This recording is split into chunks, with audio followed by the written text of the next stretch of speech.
আমাৰ সাৱধানতাই শিশুসকলক ভয়ংকৰ বিপদৰ পৰা ৰক্ষা কৰিব পাৰিব।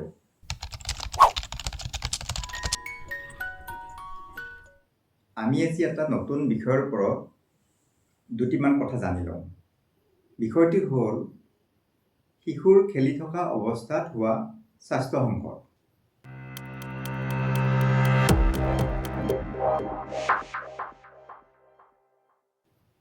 আমি সকলোৱে জানো শিশুসকলে খেলি ভাল পায়।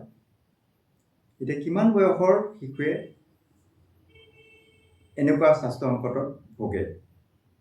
1 বছৰৰ পৰা 3 বছৰৰ ভিতৰত সাধাৰণতে শিশুসকলে আঁঠুকাঢ়ি লৰা ঢপৰা কৰি ভাল পায়। এইখিনি সময়ত তেওঁলোকে এই সমস্যাত ভোগে। আৰু তেওঁলোকে খেলে কি? পুতলা।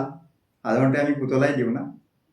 আৰু ইলেক্ট্ৰনিক বস্তুসমূহ তাত চাবি কিছুমান থাকে। আৰু এইবিলাক লেৰিকি বিদাৰি শিশুসকলে খেলে। আৰু বিভিন্ন ধৰণৰ গুটি, বুটমাহ, বাদাম, ধান, পইচা, পিন যি হাতত পায় এই সকলো বস্তুৰে তেওঁলোকে খেলে।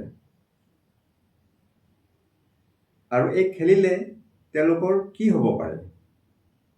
তেওঁলোকে হাতত পোৱা বস্তুটো হয় নাকত সোমাব, নহয় কাণত সোমাব, নহয় কেতিয়াবা গিলি দিব। আৰু কিয় হয়? এইটো শিশুসকলৰ স্বাভাৱিক প্ৰৱণতা।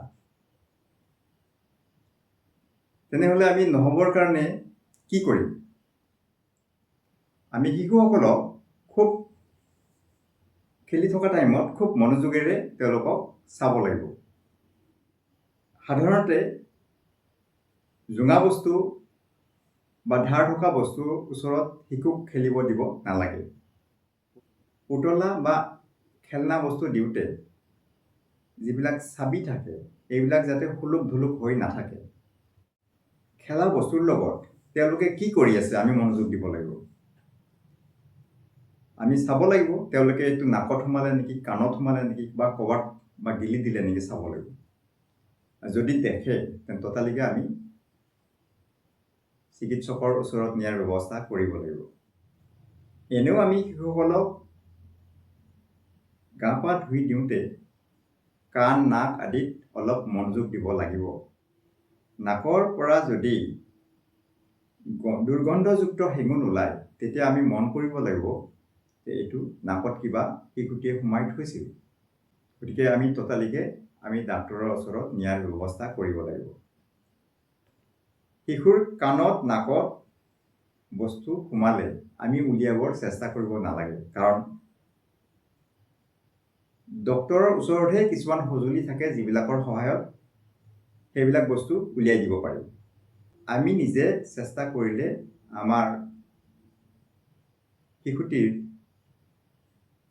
জখম হ'ব পাৰে আৰু শিশুটি কাণেৰে নুশুনা হ'ব পাৰে, নাকৰ পৰা ৰক্তক্ষৰণ হ'ব পাৰে।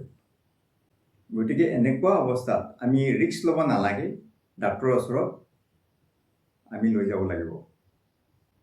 আমি মন কৰিব লাগিব শিশুটিৰ নাকত যদি কিবা এটা সোমায় আমি উলিয়াব খোজোতে শিশুটিয়ে খুব দীঘলকৈ উশাহ ল'ব পাৰে আৰু ই শিশুটিৰ হাওঁফাওত গৈ সোমাই যাব পাৰে। তেতিয়া কিন্তু অতি জৰুৰী অৱস্থা এটাৰ সৃষ্টি হ'ব আৰু শিশুটিৰ আকস্মিক চিকিৎসাৰ প্ৰয়োজন হ'ব।